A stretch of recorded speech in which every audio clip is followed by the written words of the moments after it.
turn 19.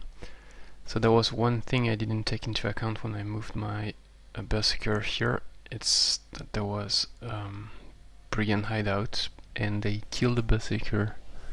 So the second Berserker wasted 2 turns and about 160 gold or whatever the cost.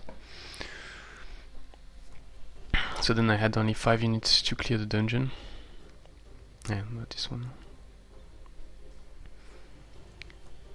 And it was assassins and Succubus defenders. So they are less dangerous than Manticore plus Warbreed, I think, but you need to be cautious with Assassin Strike.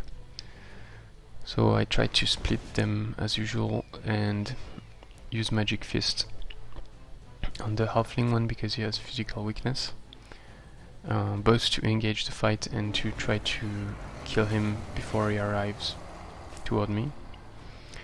But my Eagle Rider took twice the Blood Pavilion on it, so it was quite low on HP, and I wasn't sure if I would need Steadfast Ward at some point. In the end I had to use Steadfast Ward on the Eagle Rider, and I used the spell as much as I could, so I drained a lot of action points with the Eagle Rider because I knew it could not go below 1 HP. And the other thing you have to take into account, it's that Steadfast Ward lasts 2 turns, so if you get poisoned, as happened quite often against assassins, the third turn after the Steadfast Ward disappear, your unit is going to die. But fortunately I had harmonizing energy from my Sorcerer, so I could bring back 30 HP. So that's what I did. So the split worked okay. I had 4 units on one side and 2 on the other. It's not so bad. One of the Tigran Assassin and the Frostling Assassin. And here I blocked the other Tigran Assassin with my Dwarf Firstborn, so I positioned myself at a place where it could only attack me, and so it went for me, and I took only how much?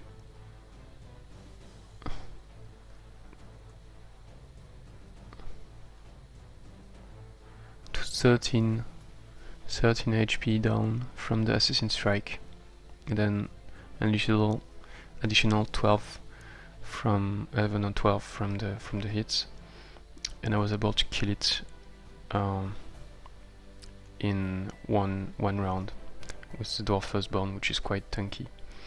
So then I move a bit to be out of range of the other assassins and be it closer to the action for next turn. Cast Steadfast Ward and then drain the action points from the Succubus and position myself behind it so that the Tigran Assassin behind move away from my Warg and go waste his Assassin Strike on the Eagle Rider. But actually I think he didn't waste the Assassin Strike. And I killed the Halfling Assassin with my Sorcerer. So I need to wait before casting the Harmonizing Energy, obviously, because the Eagle Rider is going to take a lot of damage during this turn. So then I have another Assassin Strike on the Firstborn, but he survives again. He's at lower HP, but because he's quite tanky, he can still kill the Assassin here and take a Blood Pavilion in case it falls on him, and it did fall on him, and still survive.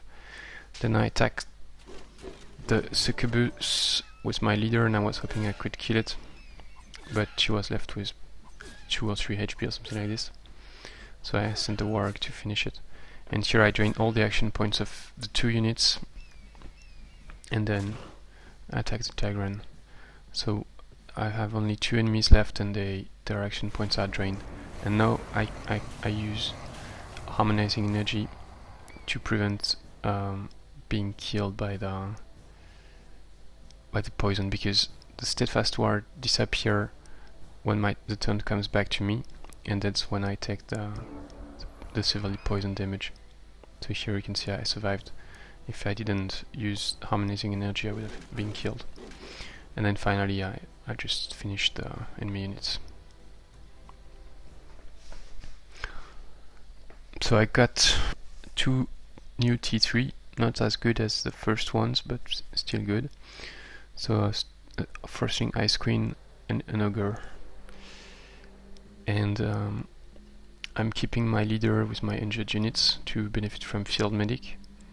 Then next turn I'm going to go clear the Brigand hideout, the inn, and then come back for the shrine and the Well of Soul, and then we will see how I move. Marcus took the orcs, and we will see next if he moves east with the Spring of Life or south with this item rack. Not yet very clear. And I think he didn't meet any else yet. So he declared war on the independence on the orcs. No new city and no new contact. My cheetah here is still moving, so because I've got explorer, I've got wetland walking, mountaineering, so it's quite convenient to move around everything. And here, so I scouted the cave entrance and found another inn cleared, so I can recruit many units. But as I explained on the previous video, it would not bring me much to recruit units now. And he didn't clear the dungeon, so maybe he didn't see it, but I doubt that. He should have night vision with at least 1 unit, I guess. Like for instance, the cadaver. So actually but if he goes to the inn, he should see the dungeon. So I guess his army is not strong enough. So instead he went this way with his builder, and we can see the road. So I might try to follow him, but I would like to spot his throne first. But the bad thing is there is a pirate nest here. I don't know exactly when they spawn, but I would not want to get my scout killed by the pirates, so I might indeed go back and go scout the underground. But the bad thing then would be if he sends some reinforcement, I would be on their way, so he might spot me and kill me. I was lucky, I got a research breakthrough at my throne, so I got 100 knowledge for free, and now I can research war effort, which will bring me a lot of additional gold. So I could also use the bonus to finish one of the 60 RP research in 1 turn, but I feel like it makes more sense to focus on war effort now. I cannot finish it in 2 turns. Oh, actually I can finish it in 2 turns. No, I can't. But I will be close.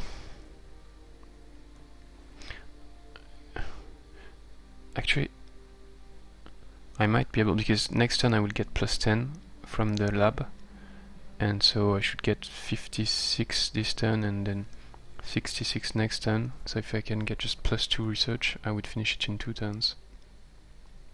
And I should get the +2. No, because it's +15%.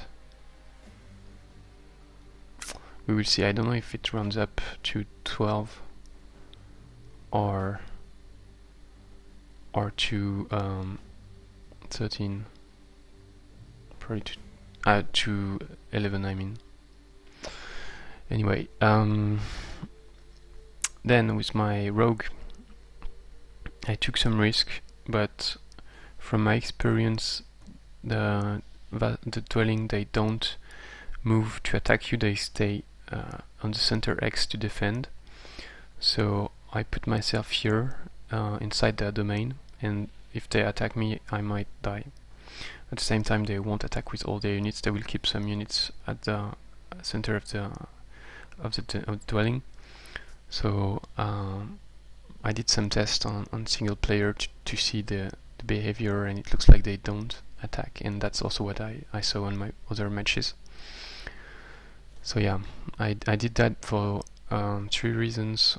One is I wanted to try to get the Baby Shock Serpent in my army, and I managed to do that. So now I can try to level him up to King Shock Serpent.